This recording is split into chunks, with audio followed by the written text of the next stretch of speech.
Then step 5, planning the research design. Okay, so after secondary data has been gathered and the researcher must decide on the exact information needed to answer the research questions. So in our canteen example, declining sales in the canteen may only be a symptom. Maybe it's not the actual problem, it's something else that's actually the problem. So the real problem may be poor customer service, or poor food quality, or an inadequate menu, or long waiting lines, or so on and so forth.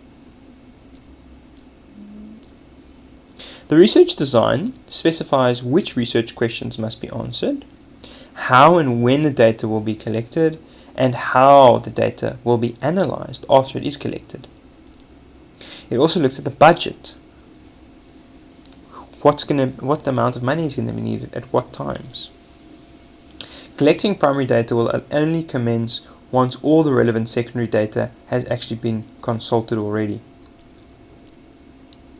So let's look at Sasco. Suppose a baking firm like Sasco has a new biscuit dough that they need to test. There's a chocolate chip dough. Secondary data will actually not help to choose one.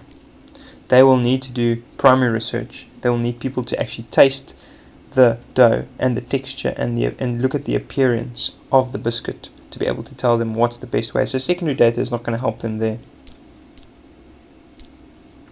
Okay, so collecting primary data is very expensive. Costs can range between a few thousand rand for a small survey to a few 100,000 rands for a national survey, even over millions. For example, 1,000 15-minute telephone interviews can cost more than 100,000 rand. Okay. For everything including the data analysis as well as the report. So the whole package, you're looking at over 100,000 rand.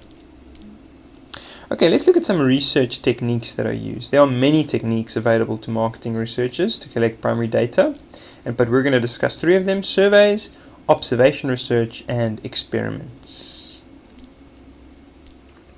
And the most common method that is used is the survey method. So let's look at survey research.